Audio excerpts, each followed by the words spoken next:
Hello, Israel. Shalom. I just want to come on here and say a little quick thing. As I was driving back home, the Most High put it on me to put a little quick message out. Like, we as Israelites, and you can deny it all you want to and say that you're not when you are. Just because you say it's not, or you don't believe it, it don't make it not true. So I want to say to everybody, that's a part of this nation, that's not a nation because we don't believe that we are a nation. I just want to tell y'all, man, we got to put a lot more emphasis on history. And not the history that the white man taught us, man, but the history.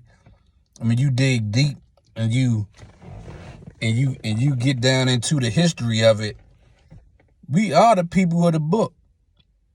We got maps. We didn't make the maps. We got stuff. We got evidence that, point to us as being the people that we didn't even create. They kept some records. And in today's age, they trying to suppress the records, man.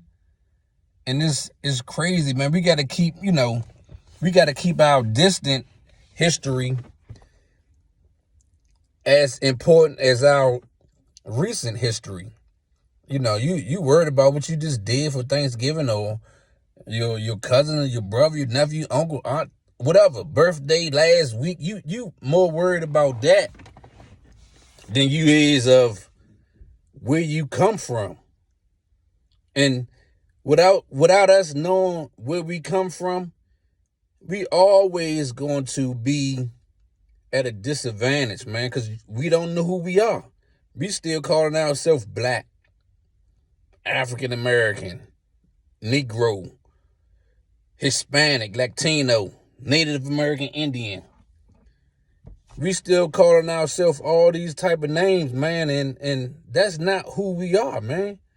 We are who the Bible said we are, man. So I just asked Israel to put more importance on your distant history than you put on your past history. Your distant history, you don't really know about. You have to dig into it to find out, if these things are true or not. I'm a type of nigga, man. You can't just tell me. I gotta see the evidence. I'm that type of nigga.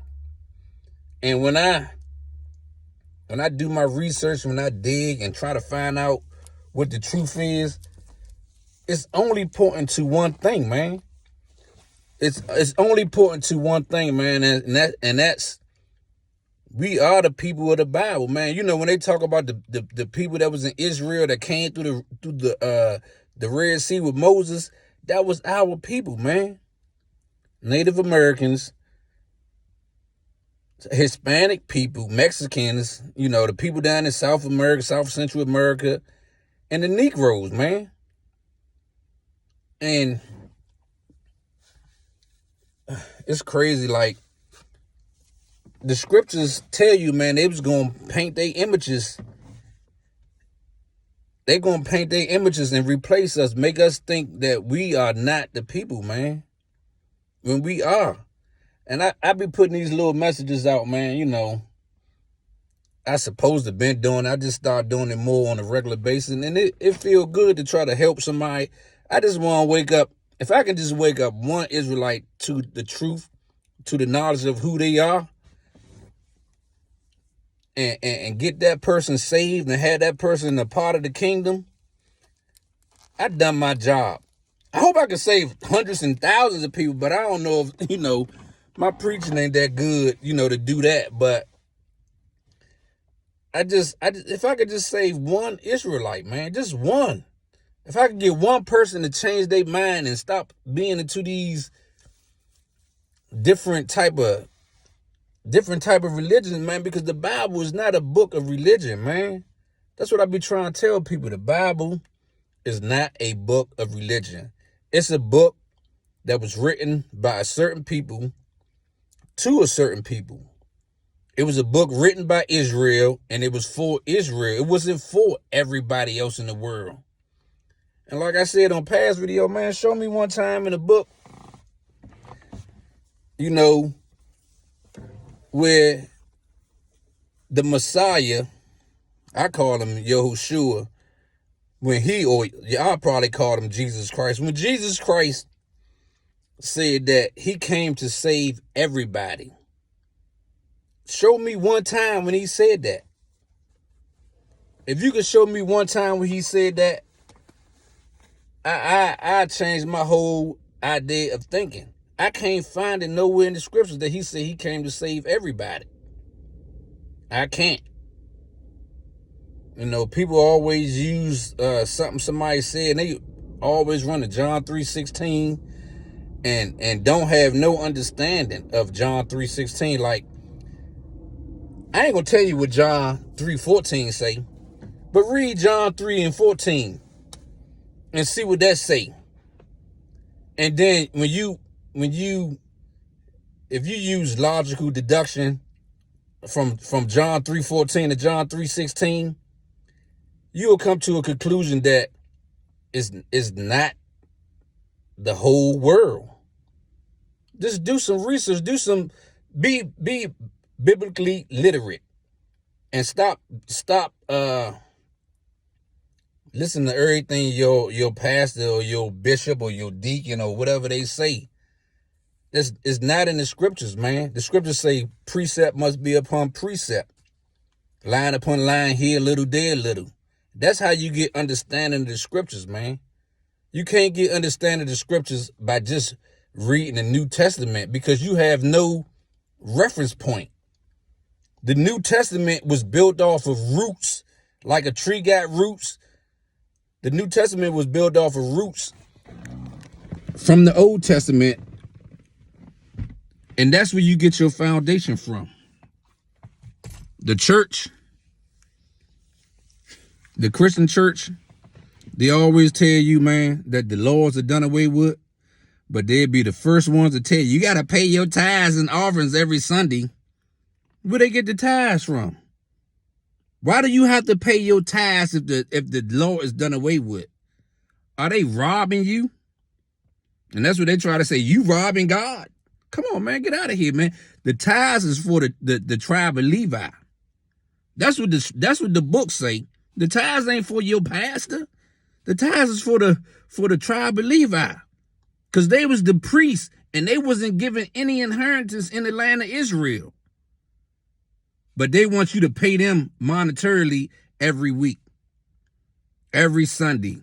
And get off that Sunday shit, man. That Sunday stuff, it ain't for us, man. That's not the Sabbath day, man. Look right at your calendar and see what the first day of the week is. They give you some truth, and then they lie to you right after they give you the truth, and you believe it anyway. Like, damn, how stupid are we, man? The first day of the week, when you look at the calendar, is Sunday. That's the first day of the week. And then we believe in these Roman Catholic people. Them people are not the same people we are, man. We gotta come back to the book, man. I always tell us, man, come back to the book, and I always get on here and say, pay attention, man. I always get on here and say, pay attention, man. You gotta know what's going on around you, and stop running to Paul. Like, Paul is not the authority. He's not the authority. He was one of the youngest members. He was one of, not youngest in age, but he was the youngest. He was one of the last people to come in that follow after Christ, man. You don't see none of them other people saying like confusing stuff. And even Paul, even in Paul writings, he's saying, I'm writing to the people that know the law. If you don't know the law, you're not going to understand Paul. You're not going to understand. Listen, Paul was one of like the high preachers. He was up there. He knew a lot. Now I ain't gonna say he wouldn't like what you call him. He wasn't a priest from the tribe of Levi, But he was one of the most educated men during that time. He was one of the most educated men during that time. Far as scripture-wise, he knew the scriptures. That's why he was going around and killing people. Before he got his name changed from Saul to Paul,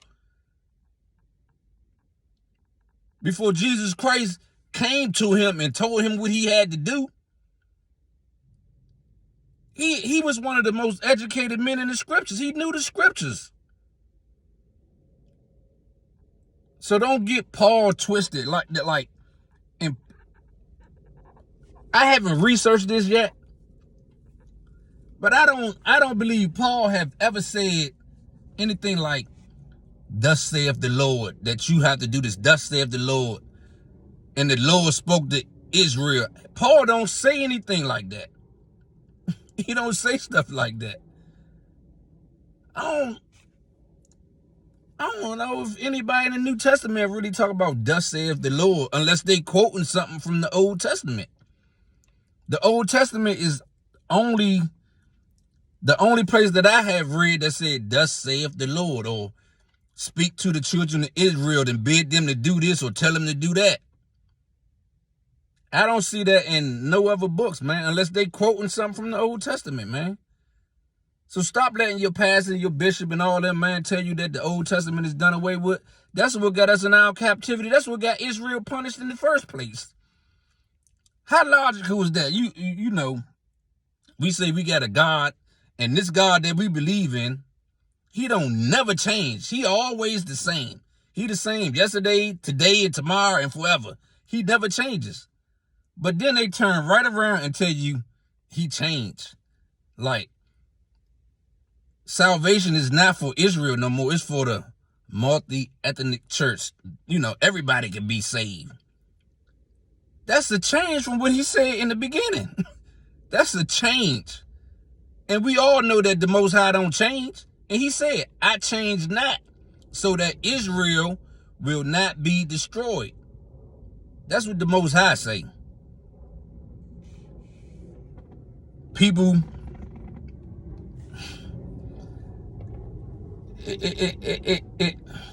that sound like my father stuttering right there.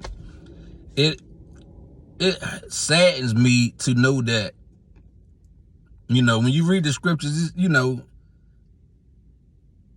666, let's talk about 2/3 of Israel that's going to die. That's talking about 2/3 of our nation that's going to die because they won't come back to the word, man. I know I can't do nothing about, you know, to change it, but I just want to help somebody not to suffer that punishment. I hope I can get this one person that not to suffer that punishment and come back to these laws, statutes, and commandments that the Most High gave us and told us do not add to or do not take away from. Listen, man. Listen, I done put post up like about Jesus said that the pathway was narrow. That's what the Messiah said. He said the pathway is narrow and not many will find it. That's what the Messiah said. So either he is telling a lie, or the Christian church and the Muslim community, they telling lies, because those are the two biggest religions in the world. Those are the two biggest religions in the world. It's like maybe 7 billion people on the planet. Maybe 7 billion. So it's probably like 5.5 billion people that's either Muslim or Christian. And, you know, that's a wide pathway. Then you got other pathways, you know, like Buddhism and all these Hindu, all these other different type of religions that's a part of that. So, you know, the narrow pathway is being an Israelite that practice, not just in saying it, but doing it. Wearing your fringes. I keep my fringes on. Keeping a beard on your face. Trying to do your best to keep the Shabbat, the Sabbath day. Try not to work on a Sabbath day. Not eating that's go against what the scriptures say in Leviticus 11. And trying to keep the Moedim to get away from these holidays that they got us celebrating. Y'all just celebrated the holiday of Thanksgiving where they killed millions of Indians, which are Israelites. They killed millions of them and they celebrate that shit every year. Now you about to go into Christmas, where the scriptures don't say nowhere where Christ was born in the winter. They had men working in the fields. Do men work in the fields in the wintertime? I don't think so. I think Christ was born, it don't have no date in it. I haven't found it. But I think Christ was born more around the springtime. More around the springtime. But I want to start doing something like, I got me a YouTube channel. It's called The Children of Israel, 2 Explanation Points. I ask that y'all follow me on there. And I'm going to try to start coming on there, and we going to start doing some elementary biblical research, like from all the lies that we've been told. We got to wake up out of that. That's what born again means. You got to get up out of all the lies that you've been taught, and you got to relearn everything that you think you know. Like, I'll give you an example. They say the day starts when the sun come up. Or they say the day starts at 12 o'clock midnight. That's when the day starts. Midnight, 12 a.m. The scriptures say the day starts when the sun go down. When you read Genesis, it say evening and morning, the first day. Evening and morning, the first day. So it was evening first, then it was morning, and when evening came back around, you was starting the second day. We got to start following the stuff, man, that the scriptures say. Like, another little junk, they always talk about, like, they say, you ask them, how many animals did Noah take on the ark with him? People gonna say he took two animals, 2 of each animal. And that's not true. The scriptures don't say he only took 2 of each animal. The scriptures say he took 2 of the unclean animals, and he took 7 of the clean animals, male and female. He took 7 males, 7 females of the clean. He took 2 of the unclean male, and he took 2 of the unclean female. So we gotta start reading the Bible, man, and let it talk to you without having nobody put their spin on it, man. Take them shades off, man, that we got on our eyes, man, and stop seeing stuff the way they want you to see it, and see it how it's read, how it's written down on paper. See it like that. So I want to start I don't know when I'm going to try it out, but I wanted to try out that, on YouTube. Maybe I'll do it on Facebook Live or Instagram Live. But I really want to do it on YouTube Live. My YouTube is Children of Israel, double explanation points. Follow me on there. And I'll let y'all know when I'm going to decide to go with these little, like I said, these elementary biblical questions, man. We can answer some of these questions. I don't have all the answers because I ain't, like I said, I probably ain't the best preacher. But I know what I know. I know what I've read, and I believe what I've read. So I'm gonna start doing that coming up here pretty soon, man. Hopefully I can get somebody to get on there with me, man, and follow me, and and we can get some of these questions answered.